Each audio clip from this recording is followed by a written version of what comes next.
Good morning, everyone. It's really nice to be back here in Congress Hall. Hopefully everybody had a good day yesterday and are enjoying it today. It is my real pleasure to introduce Jensen Huang, who is somebody I admire, somebody I've watched, and somebody who has been a teacher to me on the journey of learning about technology and AI. It is amazing watching how he led Nvidia. And I don't measure myself on comparisons, but I like this one comparison. So since Nvidia has been public, which was in 1999, same year as BlackRock.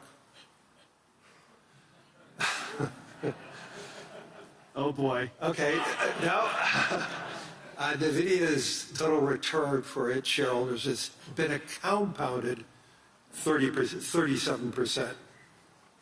Just think about that. What would that mean to every pension fund if they invested in Nvidia as an IPO? The amount of successes we have with everybody's retirement.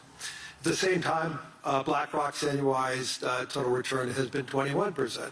Not so bad for a financial services company, but it certainly pales. And so that is just a really great indication of Jensen's leadership, the positioning of Nvidia, and also it is a great statement about what the world believes in the future of Nvidia.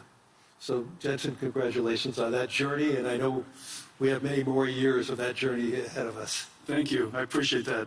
My only regret was at the IPO, after the IPO, I wanted to buy my parents something nice. And so I sold Nvidia stock at a valuation of $300 million. The company was at a valuation of $300 million, and I bought them a Mercedes S-Class. It is the most expensive car in the world. They regret it. Do they still have it? Oh, sure. Yeah, Good. They still have it, yeah. Good. Let me go into the subject matter now, but I just want to say, the debate on AI is about how it's going to change the world and the global economy. Today, I want to talk about how AI can add to the world economy and how AI can increasingly become a foundational technology that everyone in this room can be utilizing, enhancing our lives, enhancing the lives of everyone in the world. And we need to talk about how it's going to reshape productivity, labor, infrastructure across virtually every other sector. But importantly, how it's going to reshape the world, and how can more segments of the world benefit from AI? And how can we ensure that we have a broadening of the global economy, not a narrowing of the global economy? And I can't think of another person who has a clearer view on not just what AI is, but the infrastructure around it, the infrastructure that is necessary to build around it. And because so many of the major hyperscalers are utilizers of what NVIDIA creates, and the whole engagement around the infrastructure around AI and the potential of AI, I think we have a great voice to listen to this afternoon or this morning. So Jensen, once again, thank you. This is his first time here at the World Economic Forum in Davos, and I know you have a really busy schedule, so thank you for taking that time. I appreciate that. So let me go right into it. Why do you believe that AI has the potential to be that significant engine of growth? And what makes this moment, this technology, different than past technology cycles? Yeah, this is, first of all, when you think about AI and you're interacting with AI in all these different ways, ChatGPT, of course, using Gemini, of course, using Anthropic, Claude, of course, and the magical things that it could do, it's helpful to reason back to the first principles of fundamentally what is happening to the computing stack. This is a platform shift. A platform is something where applications are built on top of. And this is a platform shift like the platform shift to PCs. New applications were developed to run on a new type of computer, a platform shift to the internet, a new type of computing platform, hosted all kinds of new applications, a platform shift to mobile cloud. In each and every one of these platform shifts, the computing stack was reinvented and new applications were created. This is a new platform shift in the sense that today you're using ChatGPT. It's important to understand that itself is an application, but very importantly, new applications will be built on top of ChatGPT. New applications will be built on top of Anthropic Claude, for example. And so it's a platform shift in that way. AI is really easy to understand if you realize what it can do that you could never do before. Software in the past was effectively pre-recorded. Humans would type and describe the algorithm or the recipe for the computer to execute. It was able to process structured information, meaning you've got to put the name, the address, their account number, their age, where they live. You create these structured tables that software would then go and retrieve information from. We call it SQL queries. SQL is the single most important database engine the world's ever known. Almost everything ran on SQL before now. Now we have a computer that can understand unstructured information, meaning it can look at an image and understand it. It could look at text and understand it. It's completely unstructured. It could listen to sound and understand it, understand the meaning of it, understand the structure of it, and reason about what to do about it. And so for the first time, we now have a computer that is not pre-recorded, but it's processed in real time, meaning that it's able to take the context of the circumstance, whatever the environmental information, the contextual information, and whatever information you give it, it could reason about what is the meaning of that information and reason about your intent, which could be described in a really unstructured way. You describe it however you want to describe it. We call it prompts, but you describe it however you like to describe it. And to the extent that it can understand your intention, it could perform a task for you. Now, the important thing about this is that because we're reinventing that entire computing stack, the question is, what is AI? When you think about AI, you think about the AI models. But it's really important to understand industrially, AI is actually essentially a 5-layer cake. At the bottom is energy. AI, because it's processed in real time and it generates intelligence in real time, it needs energy to do so. Energy is the first layer. The second layer is the layer that I live in. It's chips. Chips and computing infrastructure. The next layer above it is the cloud infrastructure, the cloud services. The layer above that is the AI models. This is where most people think AI is. But don't forget that in order for those models to happen, you have to have all of the layers underneath it. But the most important layer, and this is the layer that's happening right now, the reason why last year was an incredible year, frankly, for AI, is that the AI models made so much progress that the layer above it, which is ultimately the layer that we all need to succeed, the application layer above that. And so this application layer could be in financial services, it could be in healthcare, it could be in manufacturing.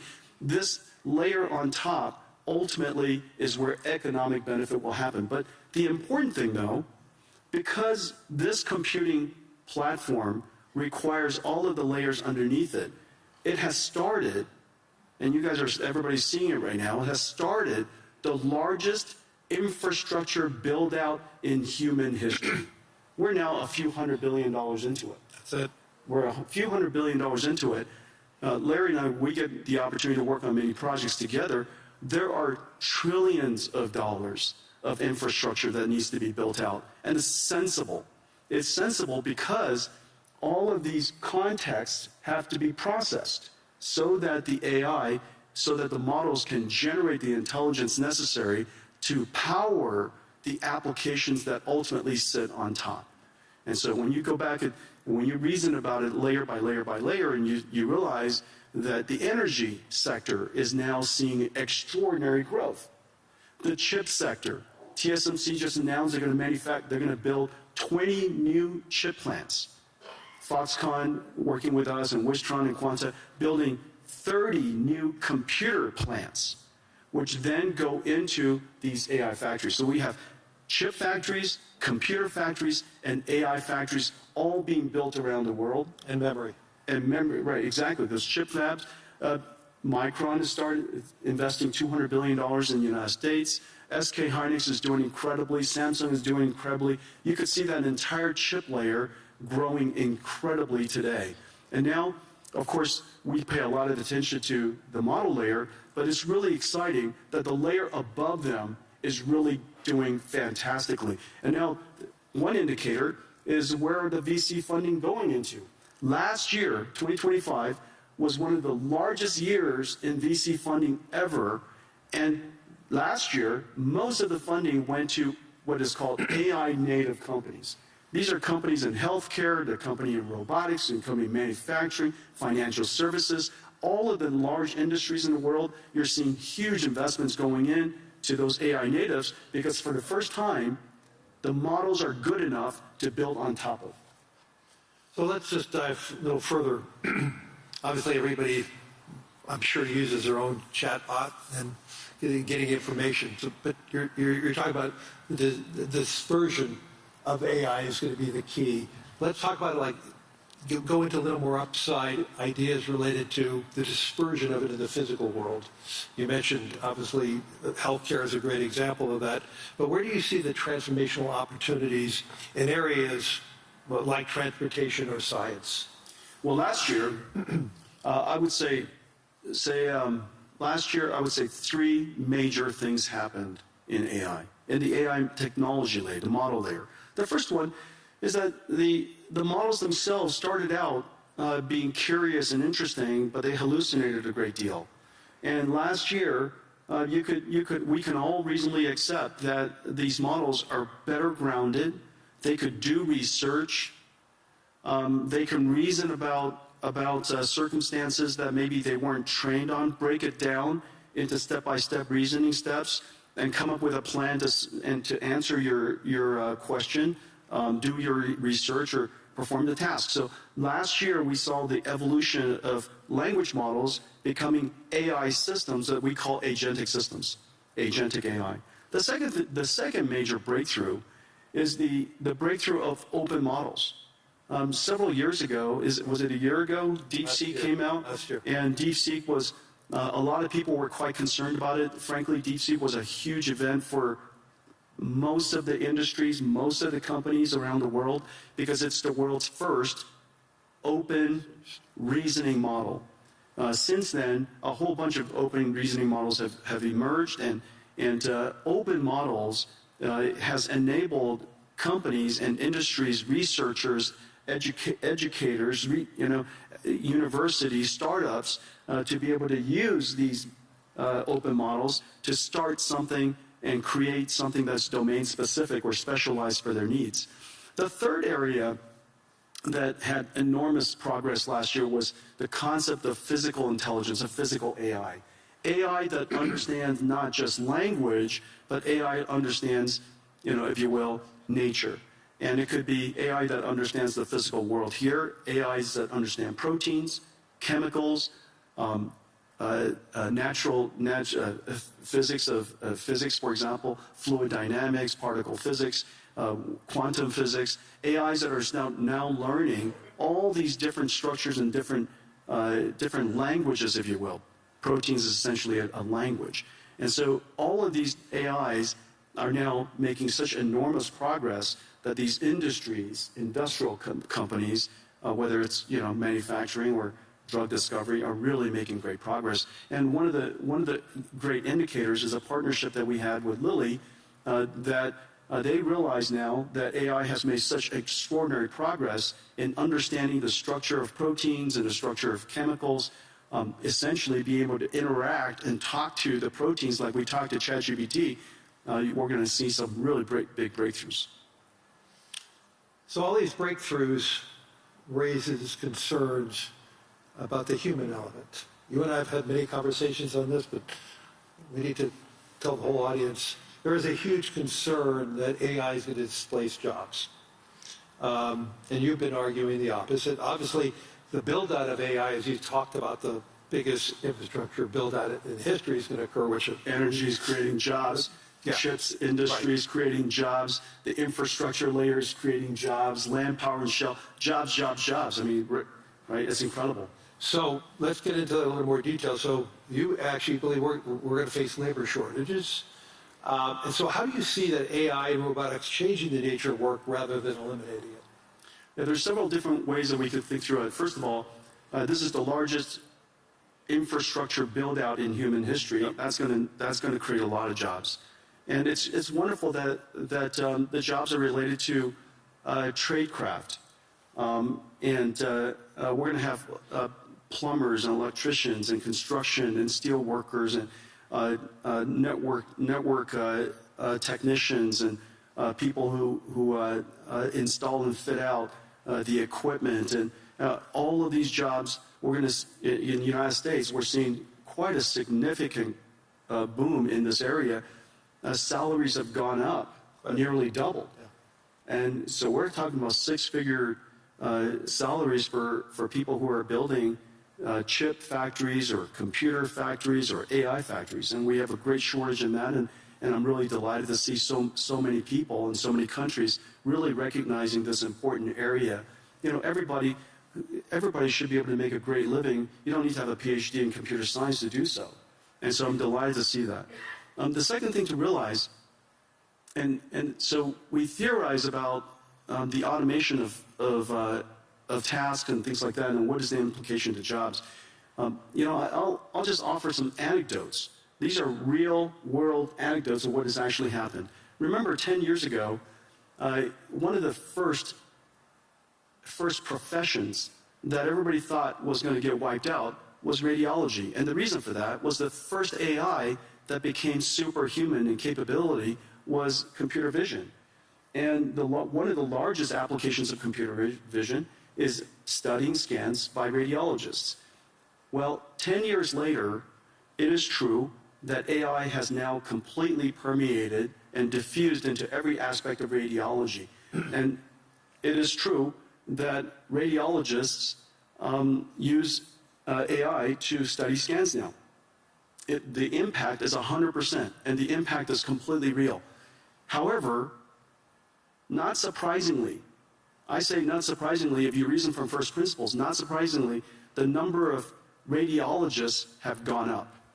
Is that because of lack of trust or is that because the human interaction with the results of AI Exactly. is a better outcome? Exactly. The reason for that is because a radiologist, their job, the purpose of their job is to diagnose disease, to help patients diagnose disease. That's the purpose of their job. The task of the job includes studying scans.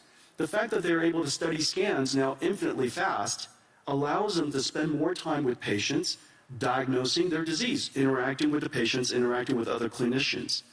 Well, surprisingly, also not surprisingly actually, as a result of that, the number of patients that the hospital can see has gone up. Because, you know, there are a lot of people waiting a long time to get their scans done. And so now, because the number of patients have gone up, the revenues of the hospital has gone up, they hire more radiologists. This is the same thing that's happening to nurses.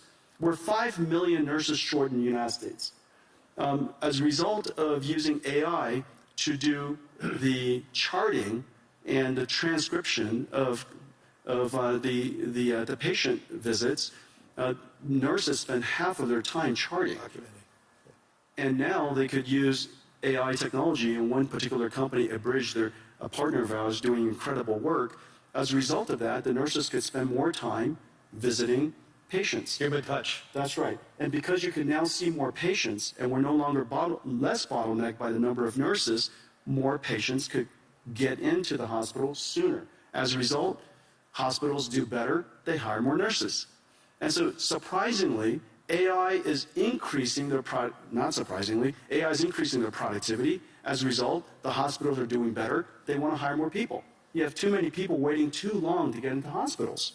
And so these are two perfect examples. Now, the easiest way to think about what is the impact of AI on a particular job is to understand whether the job, what is the purpose of the job, and what is the task of the job.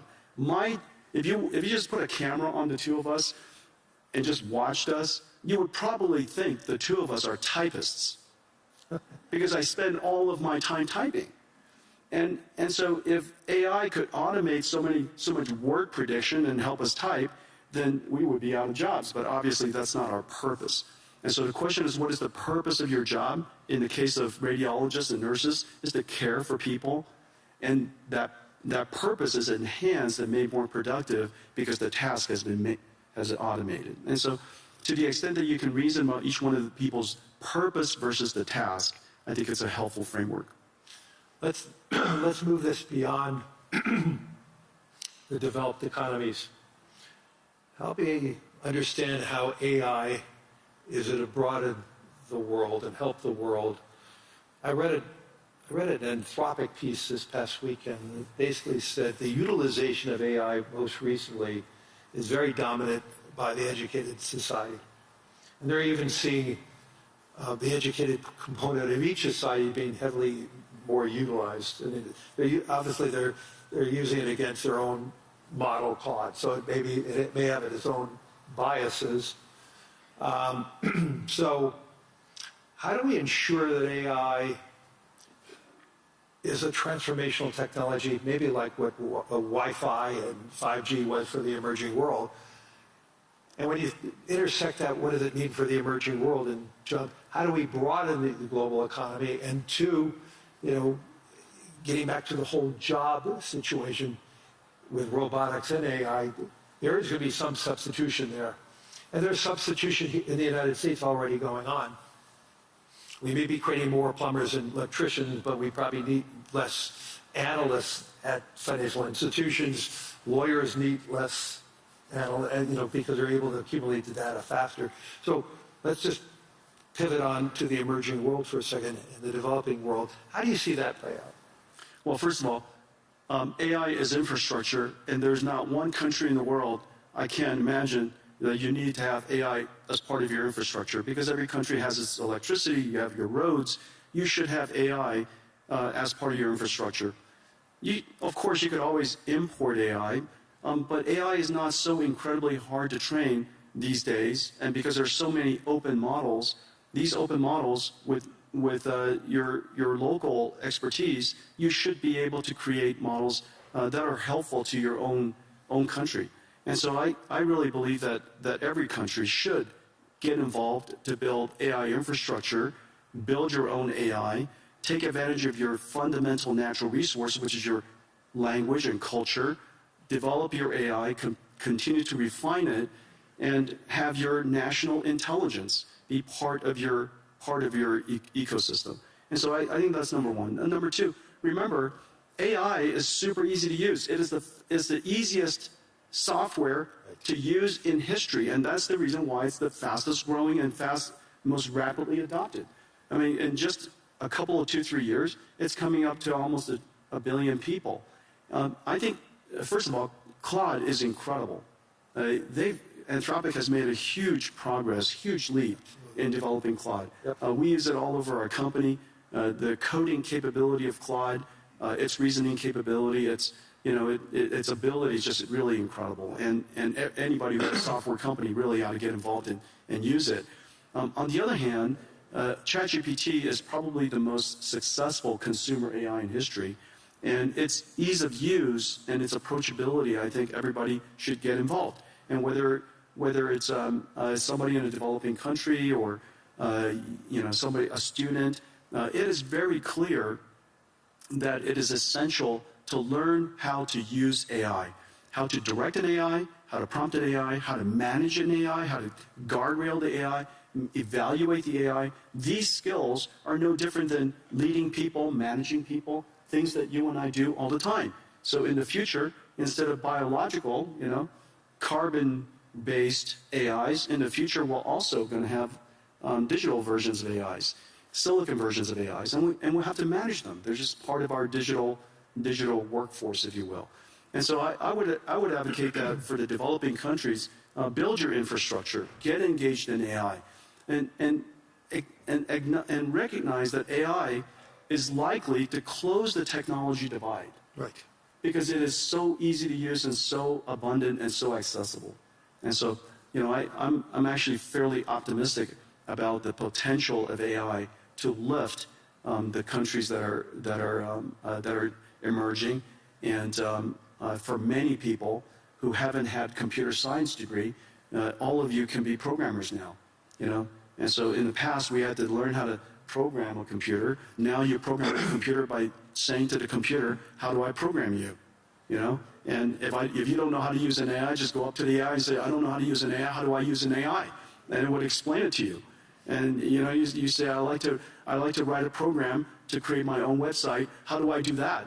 And it would ask you a whole bunch of questions about what kind of website you would like to build, and then write you the code.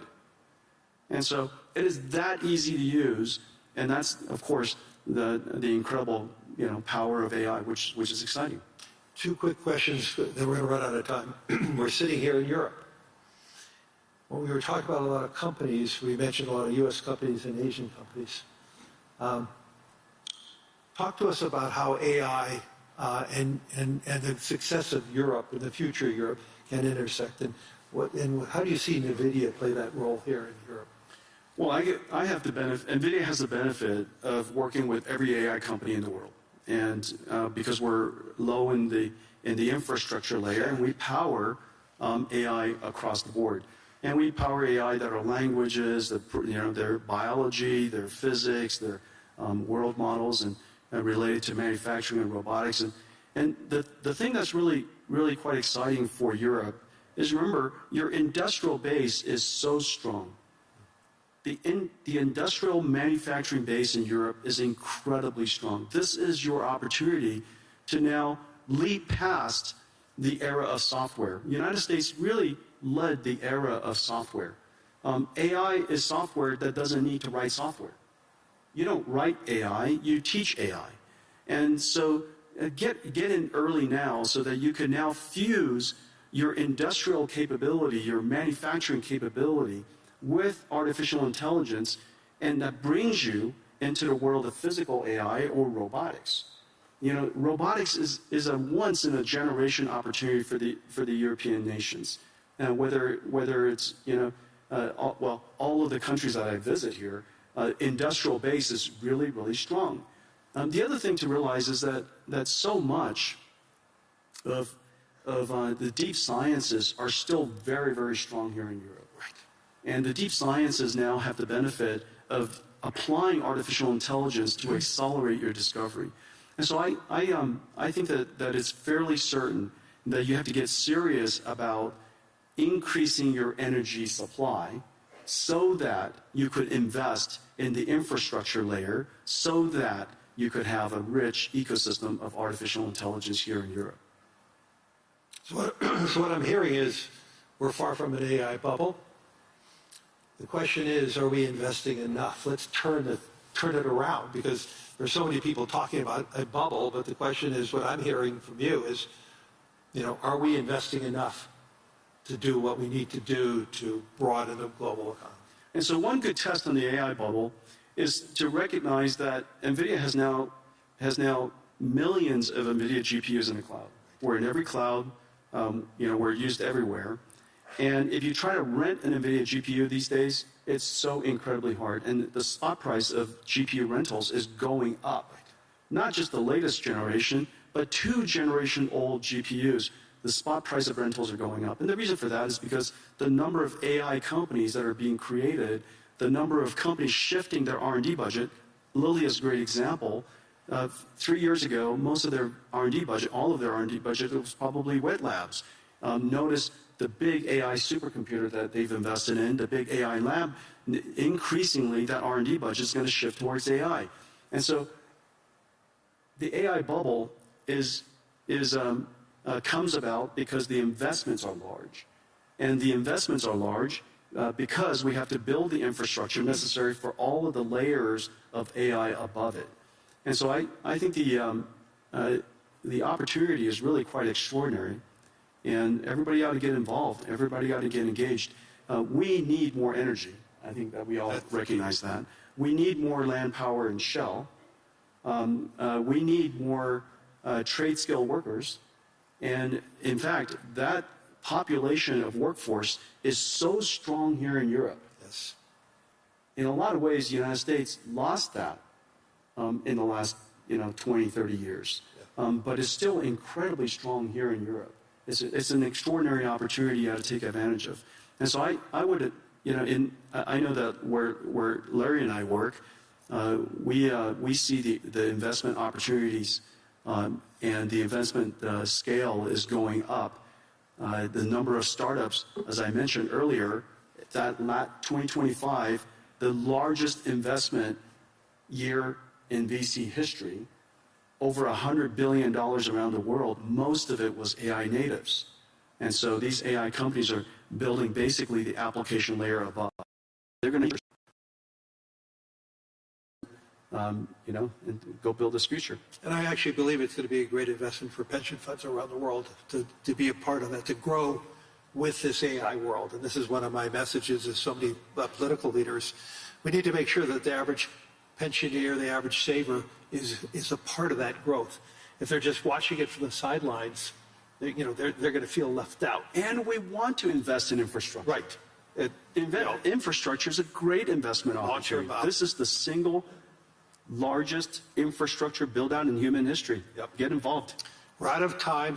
Hopefully everybody in the audience and everybody on the web streaming is seeing the power of Jensen Huang as a leader, not just a leader in technology and AI, but a leader in business and also a leader in heart and soul, which is really important today, having that leadership from the heart and the soul. So thank you, everyone. Thank you, everybody.